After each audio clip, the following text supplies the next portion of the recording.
In this lesson, I'm going to talk to you about one of my main interests, which is the Chinese internet and the digital world in China.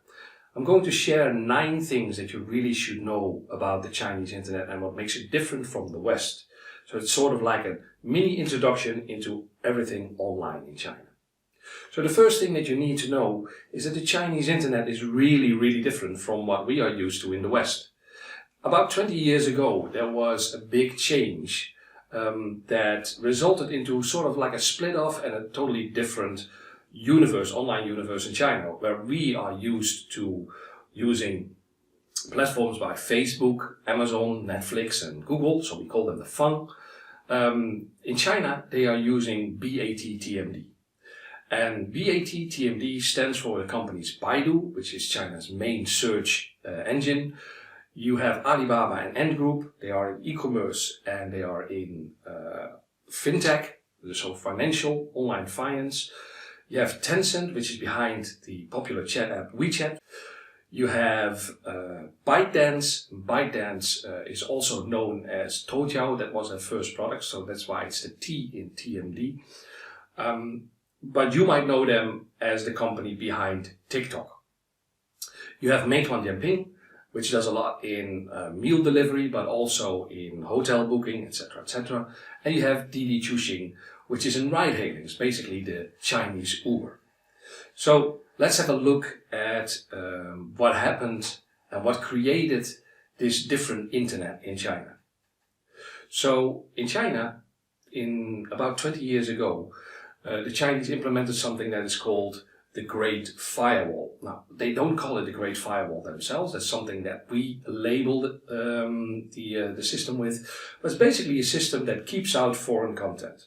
And it mainly affects Western news sites that publish negative news about the Communist Party, but also social media. And the reason why it's blocking social media is that the Chinese government cannot sort of control and regulate the content that is appearing on Western social media apps. So that's why they are kept outside of the Great Firewall by a technical implementation. So this means that platforms like Facebook and Twitter, YouTube, Instagram, and a lot of Google apps as well, they are not available inside China unless you use a VPN. So these are blocked, but it doesn't mean that Chinese don't use platforms like these. So what you see in this illustration is that on the outer ring, you see different functionalities for different platforms and apps. In the second ring, you'll see all the platforms that we are using in the West. And then inside that ring, you see all of the Chinese alternatives. So there's a couple of things that we see here. First of all, there's a Chinese alternative for all of the major platforms that we are using. The second thing is that there's normally more than one alternative.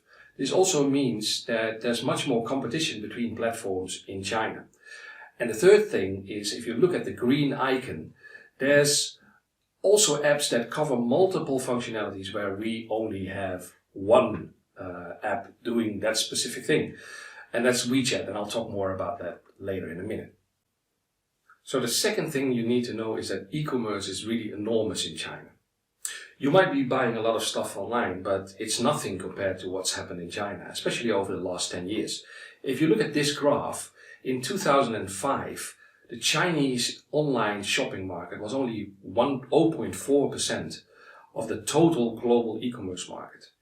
And a bit more than 10 years later, it's become 42%. So, and I wouldn't be surprised if by now it's already reached something like 50%.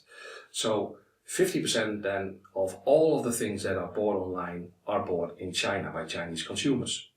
And you can see it again in this graph where you see that the Chinese online shopping market is more than the other 9 countries that are following them together. So it's enormous.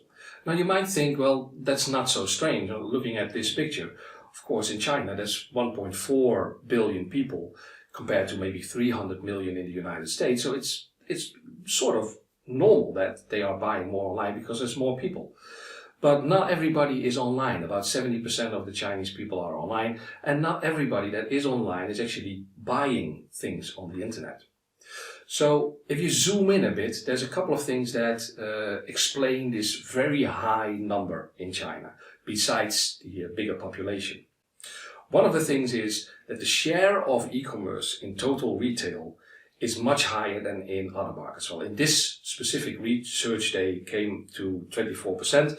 I've seen also many higher numbers in other researches, but the main thing to take away from this is that it's much higher than the average, the world average that you also see in this graph.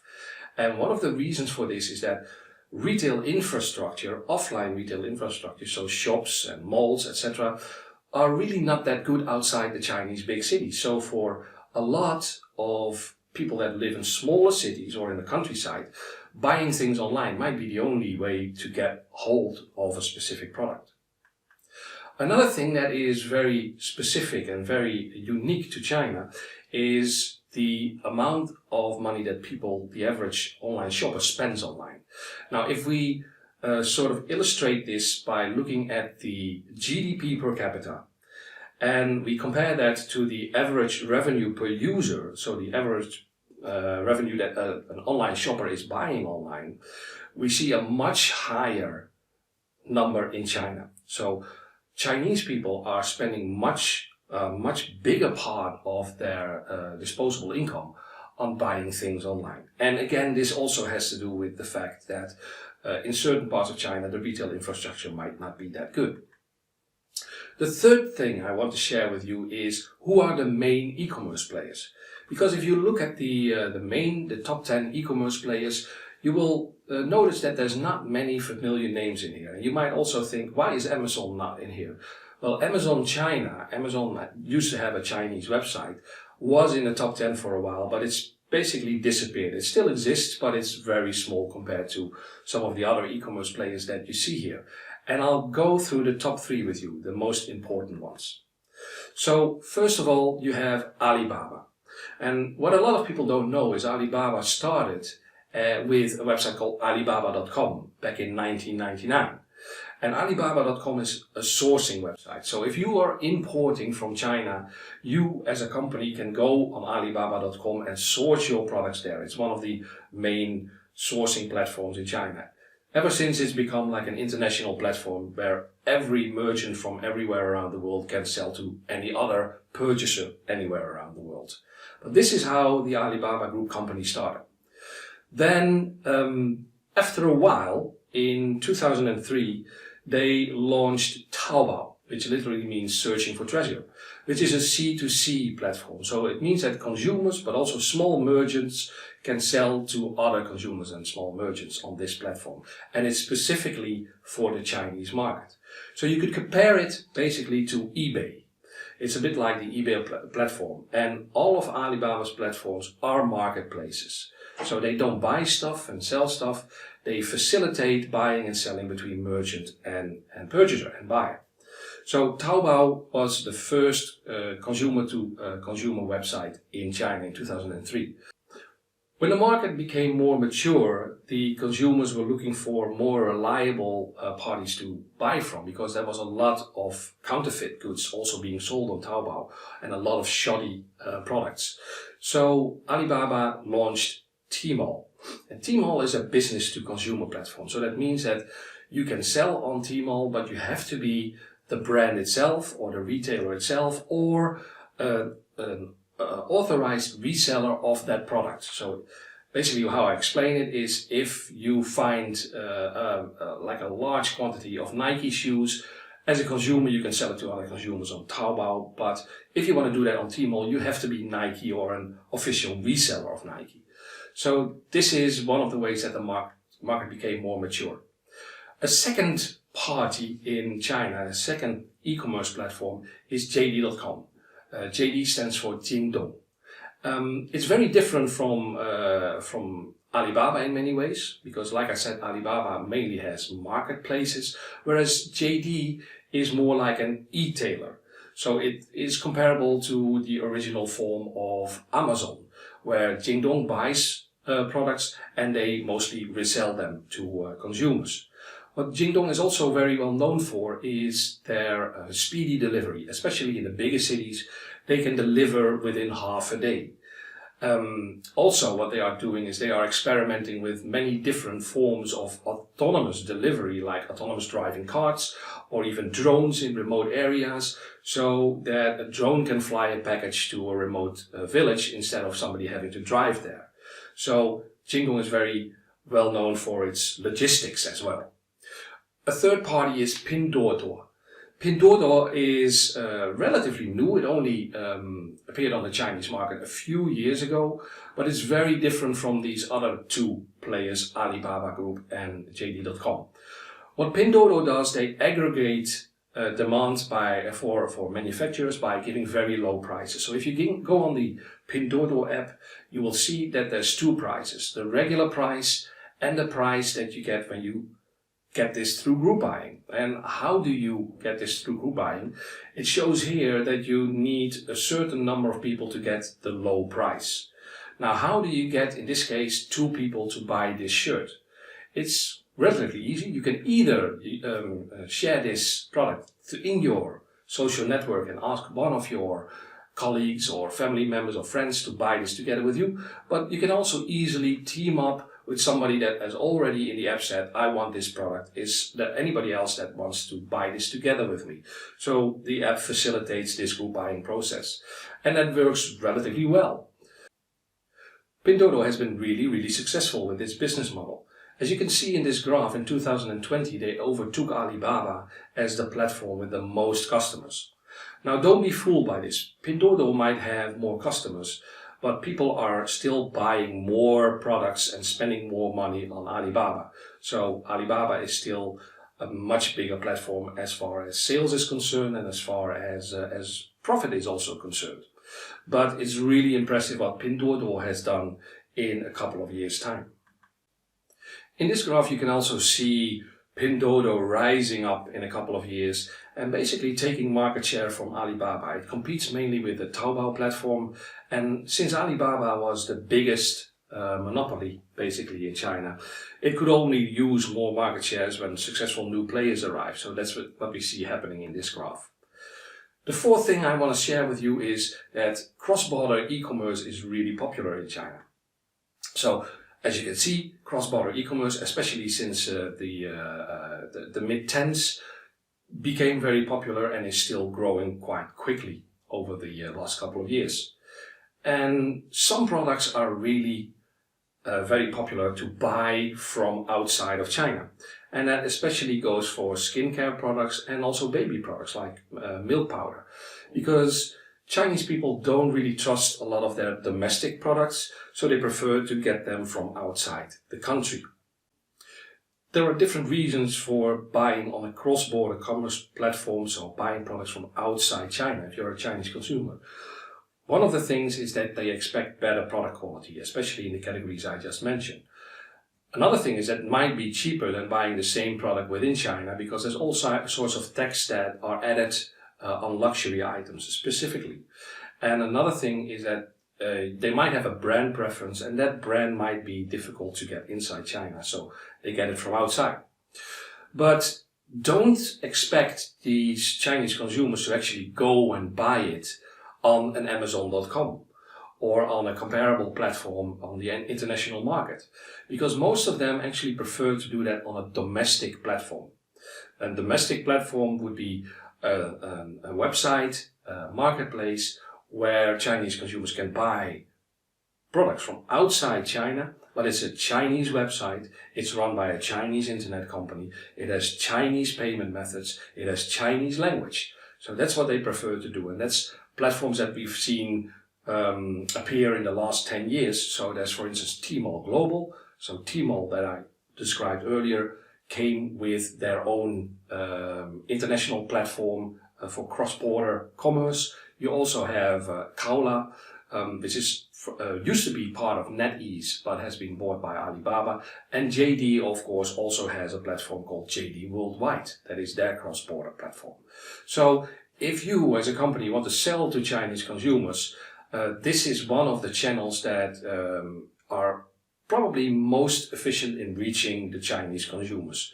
So exporters of products and brands that want to sell to Chinese consumers do study these different companies in more detail. So, another thing that I need to share about the Chinese internet is the appearance of super apps, which we don't really have in the West.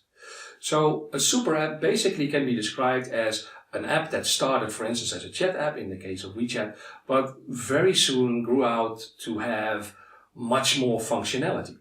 And basically started to become like an operating system in itself. Now let me use WeChat as the most common example. If you look at this picture, this is what you'll see on a Western telephone. So we have lots of different apps, and all of these different apps do one thing very well. And we use a lot of different apps on our phones in our daily life. But all the things that you see on this telephone in China can be done in one app, in WeChat. So it has all of the same functionality, using partnerships with all kinds of different internet companies. Now, it doesn't mean that Chinese people only use one app. They use much more apps, but they do use a lot of functionality within WeChat.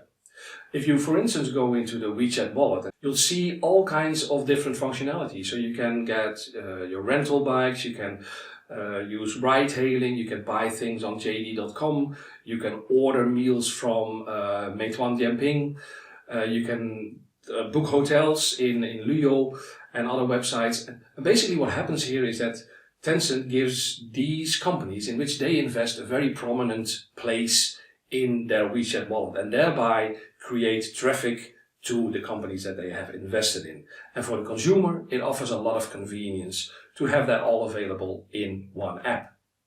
Now, WeChat is not the only app that does this. Alipay, the mobile wallet of Ant Group, which is sort of related to Alibaba, as we've shown. And Meituan also have apps with lots of different functionality. So there's a lot of things that you can do inside those apps. Recently in 2017, what happened is Tencent actually created something new on top of this, and that's called mini programs. Now, mini programs are basically very small programs that basically any company can make, whether you're a restaurant or a retailer or a brand, and you can create these mini programs that run inside WeChat. You can easily find them in WeChat, but you also quite often find them in daily life. And they can be recognized with these sun-shaped QR codes. In this case, you see a group that I took on a study trip a few years ago, and they're all scanning the QR code of the McDonald's app because they want to get the McDonald's mini program on their telephones. So to really understand these mini programs, you actually have to experience how they work compared to Western apps. And what I'm going to do is I'm going to show you two examples. In one case, I'm downloading the McDonald's app from a Western app store. In the other case, I'm scanning one of those QR codes that I find at a McDonald's, those sun-shaped mini program QR codes. And let's see what the difference is in experience. So in the West, I have to look up the App Store and I have to look up the McDonald's program. In China, I've already scanned the QR code and I'm very quickly already inside the app. While in the West, I'm still waiting for the McDonald's app to download to my telephone and to be installed. In China, I'm already inside the app, I'm already looking around, and I might already be able to place my order using the different promotions that are inside the app. In the West, I'm still waiting for the install, and eventually I also get into the McDonald's app, while in China I might have already finished my French fries, so to speak.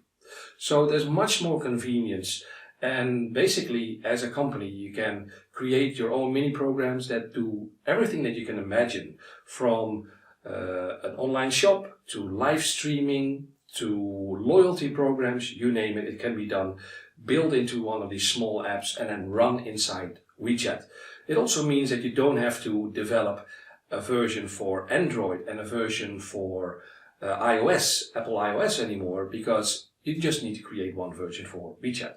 So if you want to be active with marketing in China, do look at the possibilities and also the e-commerce possibilities of mini programs in WeChat. Now, Another thing, now that we are talking about marketing, is that of course you should have marketing strategies on WeChat, and you should have them on Sina Weibo, which is the big microblogging platform in China. But you should also definitely do something with short video apps, because short video apps over the last couple of years have become really popular in China. And as you can see in this graph, it's especially Douyin and Kuaishou that you see with the orange logo that have become quite big. Now, the logo for Douyin you might recognize because it is basically the same app as TikTok, as the thing that we are using in the West, especially young people. So they have become quite big, and of course that is happening at the expense of some of the other internet companies. So people are spending a bit less time on WeChat. They are still using WeChat, but as far as content is concerned, they're using more of their time to consume content in these smart short video apps than they used to do on WeChat. This also means that some of the advertising spending of advertisers is shifting more towards these short video apps, because after all, you're spending your marketing budget and your advertising budget in a place that people actually are present at, that your target group is present at. So as such, these companies have become much more important. So what can you do with those short video apps? One thing is that you can have like flash screen advertising to get people to sort of get to know your products or build brand awareness. And the other thing is that you can actually make short videos to stimulate people to buy something. I'll give you an example here of the experience. You see here that I swipe through the timeline with different video apps, and I come across an advert video for a mini washing machine, especially for your underwear. Something I always wanted, so I click on the button that takes me to an external website, in this case Pinduoduo, where I can buy that specific product. But it can be even better. You can build your own web shop inside Kuaishou, or you can also build your own website inside Douyin. So you can create videos and maybe even live streaming, I'll explain in a minute, and have people buy that specific product without ever leaving the app. So that's also something that can be done in these short video apps. Now, like I said, another thing that I want to share with you is live streaming e-commerce. That's the 8th thing I want to share with you about specific China characteristics of the internet. Live streaming became quite popular during the COVID crisis because people couldn't go out to shop anymore. So a lot of the merchants, but even stores, actually went online and they broadcasted themselves and they demonstrated products and they sold them online. Or even they were doing this in the quiet hours when not many customers came in after the shops reopened again. So they promoted and sold their stuff online. And basically you only need like a ring light and you need a mobile phone to be able to do that. And other people can follow your stream. What we've seen is there's two big groups that became very active in this market. On one hand, you had the e-commerce platforms that I described. So Alibaba Group, JD.com and Pinduoduo, they started their own live streaming platforms. So e-commerce companies went into video to be able to sell more stuff. On the other hand, you have the short video apps that I discussed, Douyin and Kuaishou, and they were already doing video and they went into e-commerce. So in the example I just showed you, it's becoming possible to actually sell your things in the app and follow a live stream and buy it online. So to give you an idea about how this live streaming actually works, I'll show you an example from Douyin. In this case, I'm swiping through my feed and I eventually come across a farmer that is broadcasting himself harvesting berries. I think that looks interesting, so I click on the Buy Now button, which will take me to the product page of this specific fruit, as you can see here. And if I like that, I can click on the button to actually add that to my basket, but the actual live stream is also continuing picture in picture. If I add it to my basket and I want to buy this, I can go to a checkout page, and on that checkout page I can either pay with different mobile payment methods. So the thing here is that I follow the live stream, but I buy the product very quickly, very easily inside the same app without having to go and search for it on another e-commerce platform. So that's why live streaming is very popular in China, because of the seamless integration inside the app. And quite often it also comes with interesting discounts that you might not be able to find online. And especially live streamers that have a good engagement and interaction with their audience, they can do very well on the Chinese internet. So here you see the different market shares in live streaming e-commerce.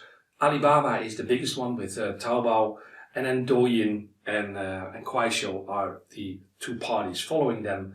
But of course, as you can see, Alibaba is very big because they are the main e-commerce platform that people go to. So in this case on Taobao Live. Now, the last thing I want to share with you, there is no one China. Not everything is the same everywhere in the country. So you might be familiar with the big skyline of Shanghai, but at the same time, a lot of people in China are also living like this. So what you need to know is you need to adapt your marketing channels, but also your logistical channels and your platforms based on who your target group is. So if you then take into account that 870 million people in China are not living in these big cities and are living in smaller cities and in the countryside, you can see what the potential is there for people that want to buy quality products. So this means that based on who you're selling to, you might have to have a different mix of platforms. So for instance, in rural areas, people have less money, so they're very price sensitive, but they have more time. In urban areas, they normally work very hard, long days, so they have a lack of time. So they are looking for convenience and getting things quick and easy. In rural areas, the average education level is lower than in the urban areas, in the cities. So that also means that the content that you'll find is different. The content on an app like Kuaishou, which is more used in rural areas, is quite different from what you'll see on Douyin. In Kuaishou, you have a lot of farmers that are actually live streaming their daily life, where on Douyin you'll maybe find more dance videos and stuff like that. Also, people in the countryside, in rural areas, are quite price sensitive, and then therefore they're buying a lot on Pinduoduo and on Taobao because they have cheaper products. Whereas in urban areas, the disposable income is higher, and therefore people are buying more, relatively more, on JD.com and Tmall, which are basically B2C and are branded products. So do take this into account if you have a consumer product. Who is your target audience, and use the right mix of platforms. But anyway, however you look at it, you still have to do more. You have to do more investigation and research about the Chinese market. Now, I would advise you to go to our other website, ChinaTalk.nl, because I've written a lot about these topics, and there's a lot of video material with more information available as well. So that's what I wanted to share with you. Chinese internet is very different. I've shown you 9 examples of how different it is from the West. And do take this into account when you're doing business in China. I hope this was helpful, and I'd like to see you again for another lesson on China. Bye bye.